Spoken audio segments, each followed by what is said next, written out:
сайн байцгаана уу? Хэмэл оюуны үндэс хичээлийн лаборатори хичээл эхэлж байна.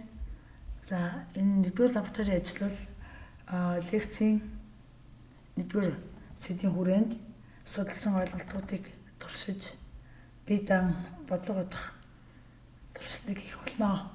Ер нь бол лабораторийн нэгдүгээр ажил нь 2 хэсгээс бүрдэнэ. Энэ удаа бид Python хэлээр анхныхаа програмыг бичих туршилт хийх болно. За энэ хүү сэдвийг нэгдүгээр лабораторийн ажлаар бид нэр юу хийх вэ гэхээр Python програмчлалын хэлний хөрвүүлэгчийг сайтаас нь татаж суулгах, оролт гарлтын функцүүд ашиглаж турших, энгийн шугам бодлого бие даан бодож тайлбарлах, модуль импортлох зарчмыг туршина. За энд нь болохоор математикийн функцүүдийг импортлж турших үйлдэлүүдийг хийн. За үүнээс гадна эдгээр туршсан туршилтынхаа үндсэн дээр энгийн шугам бодлогод болон математикийн функцүүдийг агуулсан илэрхийллийг бие даан бодох чадвар эзэмшнэ. За үүнээс өмнө та бүхэнд онлын ойлголтуудыг сануулъя.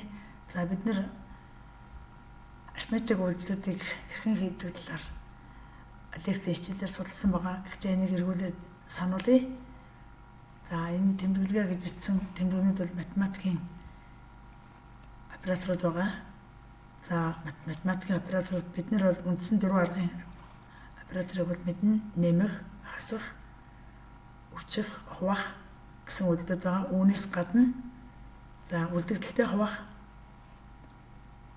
бүхлээр хуваах, зэрэг дэвшүүлэх гэсэн үйлдэлүүдийг одоо энэ тэмдэглэсэн тэмдэглэгээ гэсэн баган дээр барилж байгаа операторуудыг ашиглаж үздэг нэ.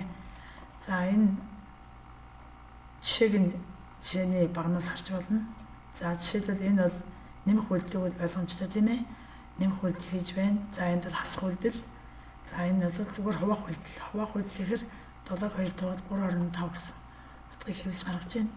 За дараагийн үлдэгдэл гэсэн хэсэг үл юу хийж байгаа вэ гэхээр 7 гэсэн тоог 2 таваагаад үлдэгдлийн ногдор хадгалж байгаа хэсэгч нь хадгална гэсэн үг.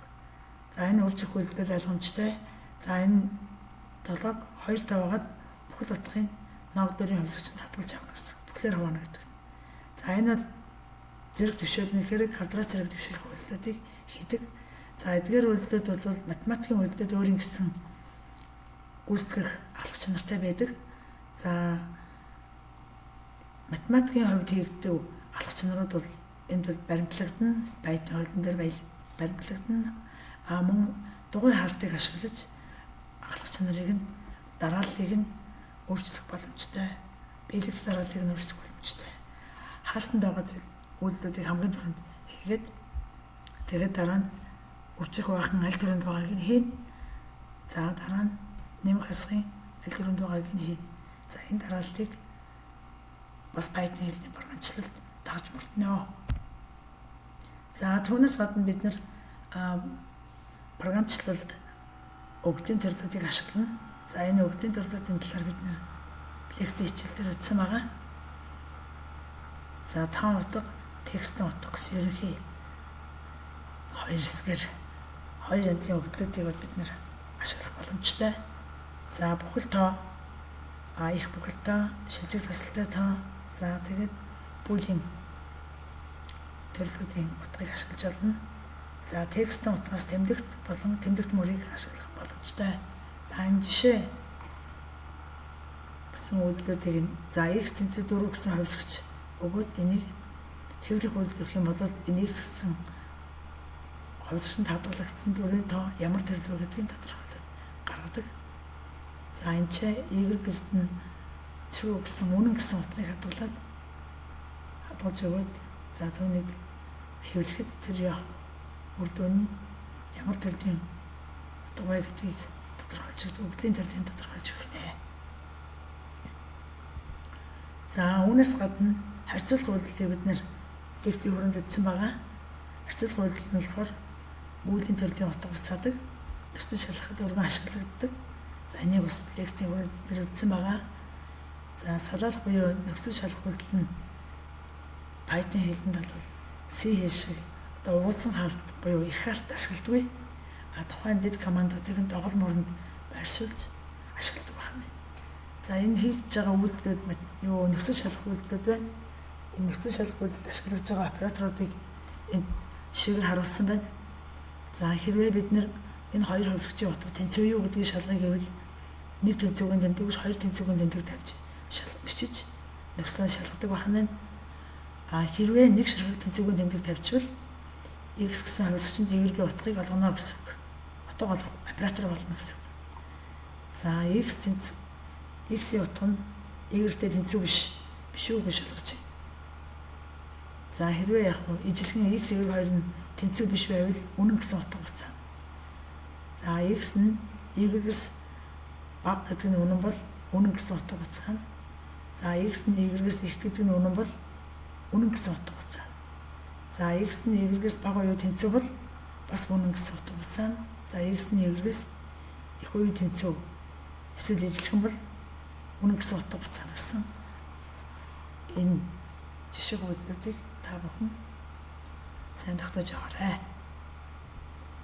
За бид нэр лаборатори ажлыг энд бичсэн дарааллын дагуу гүйцэтгэн. За дарааллын дагуу гүйцэтгэхийн тулд эхлээд бид нэр лаборатори ажлыг хийхээс өмнө ажлын орчноо бэлдэнэ. Ажлын орчныг бэлтгэхийн тулд энд бичсэн холбоос дээр дарж ороход нээгдэх зурагнаас зурган дээр нээгдэх цонхонд энэ зурган дээрх дэлгэц харагдах ёстой сайтын харагдах байдлыг нь тарж байна. За эндээс бид нэр өөрсдийн програмчлах интерпретаторыг татаж авч суулгах нэ. За ингээд энэ дэр орохоор зэрэг бид нэр нөгөө бидний саяын зураг дээрх хуудас нэгдлээ. Эндээс бид нэр download гэсэн командын тасалбараар татаж авнаа. За энийг татаж авахаар нэг файл татагддаг. За гэхдээ энийг хэрвээ таны ашиглаж байгаа үйлдвэрлэлийн систем Windows, Linux, за Macintosh байх юм бол энд ямар хөлбөрөөр татах вэ гэдэг эндээс сонгож авах боломжтой байдаг. За тэгээд бид нэр энийг татаж суулгасны дараа бид нэр програм бичих орчноо бэлтжлээ гэсэн болох нь. За ингээд татаж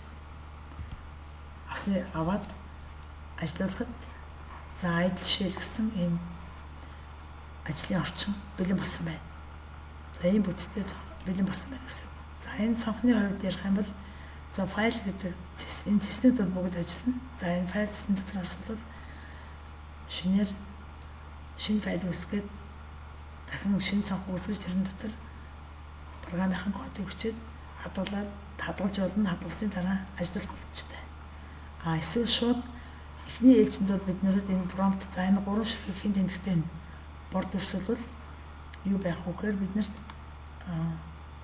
за энэ өрсөлбөл prompt энийг бол prompt гэж нэрлэдэг. За Python програмын интерпретаторын зарчмаар ажилладаг учраас prompt-ийн араас шууд кодыг мөрөөр нь бичиж эхний мөрийг бичээд enter даш дарах зарчмаар нэг мөр бичээд enter дарангууд дараагийн мөрөнд дахиад prompt гарч ирдэг. За энэ тохиолдолд дараачихын мөрний кодыг бичээд enter дарах зарчмаар ажиллана гэсэн. За тэгээд Python интерпретатор мөрөөр ажиллах боломжтой. Учраас мөр болгоныг оруулаад enter даш дарсан дараа мөр болгоны үр дүн үүсгэх болно. За тэгээд бид нар юу хийж үзүүлээ? Idle shell-ийг дуудаж ачаалаад ажиллуулад үзье. Жишээ програмыг ашиглаж үзье. За энэ харилцаа цонхныг за энэ харилцаа цонхон дотор нөгөө бидний түрүүний хэлсэн prompt-ын тэмдэг байна. За энэ файл цэцгийг нэгээд new file гээд команд өгөхөөр дахин шинэ ажлын орчин нэгдэн. За энэ дээр бид нэр өөрсдийн кодыг бичээд хадгалах хэрэгтэй. Хадгалахаар save as гэсэн команд өгвөл Python програмын дээр үүсгэсэн бичсэн кодыг хадгалах боломжтой байна. За бид нэр энэ удаагийн лаборатори ажлаар бид нэр туршилтаа хийн. Жишээгээ туршина. Тийм учраас ямар жишээг туршиж үзэх вэ гэхээр одоо зэрэгцүүлж хийж байгаа бид нар энэ дэлгэсэн дээр харуулж байгаа төрсийг кодуудыг бичээд туршия. За тэгээд энэ дэлгэсэн дээр одоо бид нар кодоо туршиж үзье. За энэ лаборатори ажлын 2 дахь алхмыг гүйцэтгэж байгаа гэсэн үг. За нэг гэсэн хүний промптын араас шууд кодыг бичнэ гэсэн үг байна. За тэгээд за A гэсэн хувьсагч авъя. A гэсэн хувьсагчд 23 гэсэн утга олгоё. За мөн B гэсэн хувьсагчд 33 гэсэн. За 66 гэсэн утга олгоё. За тэгээд энэ хоёр утгыг хооронд нь нэмээд үр дүнгийн дэлгэсэнд харуулахын тулд гаралтын функц буюу print гэсэн функцийг ашиглана. Print гэсэн функцийг print гэж бүтэн үгээр бичээд хаалт нээж энэ дотор математик үйлдэлээ шууд бичиж өгч болно. Ингэж бичиж өгöd enter тастад дарахад шууд үр дүнгийг харуулж байна. За энэ бол бүхэл 5 утга дээр хийгдсэн үйлдэл байна. 23 гэсэн таган дээр 60 гэсэн 3 гэсэн утгыг нэмээд үр дүнгийг хэлэхээр 89 гэсэн үр дүн харуулж байна. За энэ бүхэл 5 утга дээр хийгдсэн үйлдэл. Ингийн нэмэх үйлдэл байна тийм үү? За тэгвэл дараагийн жишээ бол A гэсэн хувьсагч нь 11 гэсэн утгыг олгож байна. За дэлгэсэн дээр харагдж байгаа жишээг бид нэр хийж байгааг ойлгож байгаа гэж бодож байна. За B гэсэн хувьсагчийг утгыг 45 гэж өгчээ. За тэгээд print гэсэн үр дүнгээ харахын тулд ямар үр дүн харах вэ гэхээр B-гээс A утгыг хасна. Тэгээд B-г A-д бүхлээр хуваагаад үр дүнгийн дэлгэсэнд хэвлэнэ. За энэ хоёрын гол бид нэр escape дараа цаваа ашиглаж байна. Escape цавааны n/n гэсэн энэ цавааг ашиглана, тэмдэглэгийг ашиглана. Энэ яг үгээр B-гээс A-г хассан үр дүн хэвлээд дараагийн шинэ мөрөнд нь B-г A хуваасан бүхлээр хуваасан ногдорын утгыг хэвлэнэ гэсэн үг байна. За тэгэхээр тулд яг үгээр одоо шууд математик үйлдэлээ хий. B-гээс A-г хаслаа, таслал тавиад энэний ард нэг хашлт бичээд ишлээс n ишлээс. За тэгээд нэг хашлтаа тавилаа, дараа нь таслал тавиад за B-гээ бүхлээр хуваах үйлдэлийг өгөөд халтаа хаагаад enter дарахад за 45-аас 11-ийг хасаад 34 гэсэн үр дүн хэвлээд за escape тэмдэглэгээний үр дүнгээр дараагийн мөрөнд шинэ мөрөнд шилжиж 45-ыг 11 таваагаад бүгд утгыг нь ногдорын бүгд утгыг дэлгэсэнд хэвлсэн байна. За энэ хоёр бол бүхэл 5 утган дээр хийгдсэн үйлдэл байлаа. За тэгвэл одоо бид нар бодит тооны үед үйлдэл хийж үзье. За K гэсэн хамсагчийн утгыг за 12.3 гэсэн тоогоор өгье. За L гэсэн хамсагчийн утгыг за 24.1 гэж өгчээ. За 21.1 гэсэн утгаар нь явчих тийм үү. За тэгвэл L-ийг K хуваагаад үр дүнгийн таслаас хойш 20 оронгийн наривчлалтаар хэвлэх функцийг гаралтын функц дотор давхар ашиглаж үзье. За альва програмчлалын хэлэнд бол функцүүдийг давхраар нь ашиглаж болдог. За Python хэлэнд ч гэсэн энэ боломж байна. За L-ийг хуваах K таслал тавиад за та бүхэн анзаарч байгаа давхар хашилт хийгээд текст бичсэн байна. За тэгвэл result гэдэг текстийн ард LK дөөсөн ногдорын утгыг таслаас хойш 2 оронгийн наривчлалтаар хэвлэхээр бичсэн байдал байна. За тэгвэл давхар хашилтаа бичиж R result тийм үү? Result тэнцүү. За энэ харна их алтан дотор бичигдэх хэлбэрээр зааж өгч байна. Энэ бодиттой учраас таслаас хойш оронгийн наривчлалыг бичих болно. 2 оронгийн наривчлалтаар за бодиттой маань float буюу жижиг тасалтай тоо байдаг учраас F гэсэн тэмдэглэгийг ашиглана. За ингээд их алтан хагаад хашлтаа тавина. За тэгээ үүний араас ямар форматаар хэвлэх үгээр форматын тодорхойлж өгч энэ формат гэсэн. Дэлгүүр өгний ард L-ийг бахна. K хуваах үйлдэлээ хийгээд за бичигдэх хэлбэрийг нь тодорхойлж өгч энэ save зүгээд давхар хашлтан дотор үр дүнгийн нөгөөд за энэ нөгөө дэлгэц маань жижигхан болохоор энэ нөгөө талд нь харагдаад би сунгаж дэлгэцээс сунгачээ. За одоо энэний ард хаалтаа хагаад дуусна. За тэгэхээр энэ дээр юу гарч иж байгаа гэхээр эхлээд L-ийг K туугаар ийм олон оронтой тоо хэлэгдсэн байна. За тэгвэл энэ олон оронтой тоог таслаас хойш 2 оронгийн нэрвчлэлээр хязгаарлаад өгчхөөр за энэ нэгin тоо энэ тодорхой утгууд нь орон дэвшүүлээд энэ ч 1 зооны 72 гэсэн утгыг хэлсэн байна. За ингэж бодит тоон дээр оронгийн нэрвчлэлийг ашиглаж боддог байна. За энэ дахиад нэг жишээ хийж үзье. За дараагийн жишээн дээр болохоор зэрэг бид нэр юу хийх вэ гэхээр 3 оронтой тоог оруулаад оруулсан 3 оронтой тооныхаа цифруудын нийтлэг олдог бүрхэн код бичье.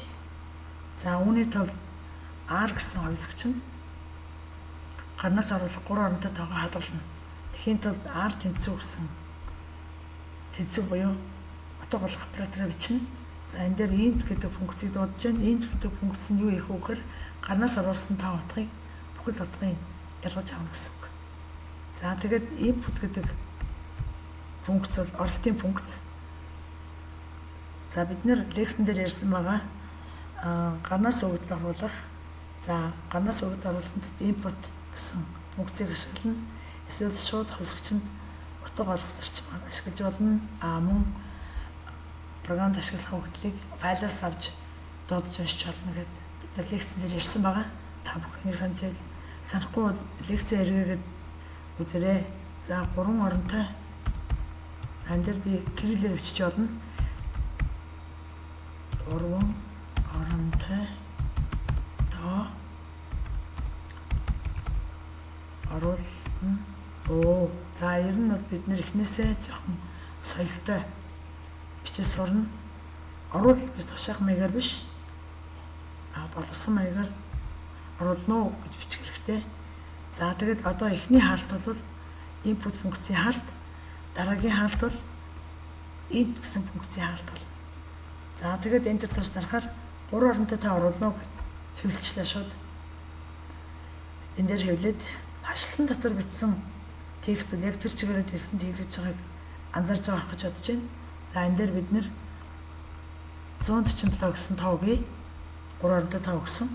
За ингээд энэ 147 гэсэн тооны цифруудыг нь хооронд нь нэмээд нийлбэрийг олох зорилготой байгаа учраас 1 4 7 гэсэн 3 өөр цифрыг A B C гэсэн 3 хувьсгчид хадгалъя. Ялгаж авна гэсэн үг. Өөрөөр хэлбэл 147 гэсэн 3 оронтой нэг ширхэг тооноос 1 4 7 гэсэн 3 ширхэг цифрыг ялгаж авна л гэсэн байна. За үүний тулд A гэсэн хувьсгчид 100-ийн орны цифрыг хадгалъя. Үүний тулд R-ыг 100-д бүхлээр хуваана.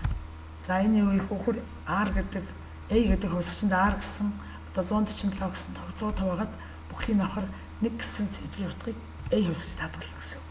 За enter тууш дарлаа. Ингэсний дараа дахин prompt нэглээ. Энэ дээр B гэсэн хувьсгч нь R-ыг 10 таваагаад бүхлийн авна. Тэгэхээр 147-г 10 таваагаад бүхлийн авахар 14 гарна. За 14 гэсэн тоог за энэ процентын тэмдэг тавиад 10 гэж байна. За энэ юу их вэ гэхээр 14 гэсэн тоог 10 таваагаад үлдэгдлийг авна гэсэн. Тэгэхээр 14-ийн 4 гэсэн цифрыг B гэсэн хувьсгч нь хадгалагдана. За үйлдлийн ахлах чанараараа бол эхлээд R-ыг 10 хуваах үйлдэл, бүхлээр хуваах үйлдэл эхлээд хийгдэнэ. Тэгээ гарсан үр дүнг 10 таваагаад үлдэгдлийг авах үйлдэл бол дараа нь хийгдэнэ гэсэн үг. За тэгвэл C гэсэн хувьсгч нь юу хийх вэ гэхээр 7 гэсэн цифрыг ялгаж авах гэж байна. За тэгвэл нөгөө R буюу 3 оронтой тоогоо 10 таваагаад үлдэгдлийг авъя. Тэгвэл 147-г 10 таваагаад үлдэглийн авахаар 7 гэсэн цифр C гэсэн онцгчнд утга хадгалагдана. За одоо бид нэр үнэхээр энэ 4 цифрийг энэ 3 цифрийг ялгаж аваад нэмээд үзэхэд үнэхээр ялгаж авсан байна уу гэдгийг шалгаж үзье л да тийм үү. Тэгвэл print функц гартын функцэд дуудлаа. Энэ дотор A дээр нэмэх нь B нэмэх нь C гээд 3 цифрийн утгыг хооронд нэмээд enter дарч. Тэгвэл энэ 3 цифрийн нийлбэр. За 1 дээр 4 нэмэхээр 5. 5 дээр 7 нэмэхээр 12. За тэгэхээр бидний бодолт бол зөв байсан байна. За дараагийн жишээ. Дараагийн жишээ болохоор зэрэг нөгөө лекцийн хүрээнд үзсэн. Лекцийн 1-р хэсгээр ярьсан байгаа. Модуль дуудах. Модулыг импорт хийх. Бид нэр хамгийн өргөн хэрэглэдэг математикийн функцүүдийг маш олон хэлбэрээр ашиглах шаардлагатай байдаг учраас мат гэсэн модулыг математикийн функцэд агуулсан мат гэсэн нэртэй модулыг байнга хэрэглэх болно. За тийм болохоор зэрэг Python хэлэн дээр код бичгэд математикийн функцийг ашиглахдаа мат гэсэн модулыг импорт хийж оруулж ирнэ. Тэгсний дараа функцийг ашиглана гэсэн. За олон янзаар ашиглаж байгаа хэрвээ мат гэсэн функцийн модулийн ард талд нь импорт гээд ашиглаж байгаа функцийн нэрийг бичвэл ганцхан функцийг ашиглах боломжтой, дуудсан функцээ ашиглах боломжтой гэсэн. Харин мат гэдэг одоо энэ жишээн дээр харагдаж байгаа шиг импорт гэдэг од тавих юм бол мат гэсэн модуль дотор байгаа бүх функцийг дуудаж байгаа гэсэн. Импорт хийж оруулж ирж байгаа гэсэн байна. За from гэсэн түлхүүрийг ашиглан ард нь mat гэдэг модулийнхаа нэрийг бичнэ.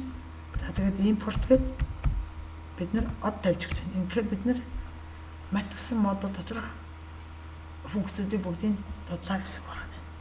За энэ бодлогын жишээн дээр болохоор зэрэг өгцөн радиустай тойргийн талбайг олох бодлого байна. За тэгвэл R гэдэг нь бол радиусыг илэрхийлэх нь. За R-ын хэмжээг бид нар 4 гэж өгье. Радиусаа 4 гэж өгье. За тэгээд тойргийн талбайг олдог тамиг одоо print гэдэг гартын функц дээр шууд бичээд өгье. За 1/50 тавиад энэ дээр нэг хашилт гэсэн үг тийм ээ. Нэг хашилт тавиад энэ дээр S утгыг S тэнцүү гэдэг ард нь нөгөө олсон тойргийн талбай утгаа хэвлэнэ гэсэн үг. За S тэнцүүгийн ард за P бид нэр модуль мат гэдэг модулаас юу авсан бэхээр P тав дуудсан гэсэн үг. P тав дуудсан үржих нь R. За тэгээд нөгөө хоёр удаагийн үржих тавихаар PR квадрат гэсэн тамиг ингэж бичиж байна. За R-ын квадратыг бичихээр хоёр үржих тэмдэг тавиад хоёрын тоо тавьж өгч байна. За ингээд өгөхөр нөгөө 4 гэсэн радиустай тойргийн талбайг бодож гаргана. За одоо энэ дээр бид нэр яг тойргийн талбайг бодож гаргацсан. За энэ дээр бид нэр юуг ашиглахын тулд нөгөө оронгийн наривчлалыг ашиглая. Оронгийн наривчлалыг ашиглахын тулд дахиад кодоо бичиж хагаад за R тэнцэх нь 6 гэдэг хүчтэй тийм ээ. За тэгээд одоо print дээр болохоор зэрэг гартын функцээ бичлээ print. За энэ дотор бид нэр юу хийх вэ гэхээр талбайгаа бодно шүү тийм үү. Хашилт давхар хашилт S тэнцүү. За тэгээд их алт бичлээ. Нөгөө өмнө ашигласан бичгэлээ шууд ашиглаж болно. 2 F float болно энэ чинь бодиттой гарч ирж байгаа. Тэгээд энэ дээр формат гэдэг формат ямар үйлдэлийг энэ дээр хэрэгж байгаа математик үйлдэл бичиж өгье. PI үржих нь R 2 зэрэг төвшүүллээ. За тэгээд энэний ард юу их вэхээр үрдэнгүй хэвлэл зааж гэнэ. За тэгээд алдаа хаадаг. Enter. Тэгвэл таслаас хойш 2 оронгийн хариуцлагаар радиус нь 6-тай тойргийн талбай 113.1 гэж тогтож гарч ирж байна.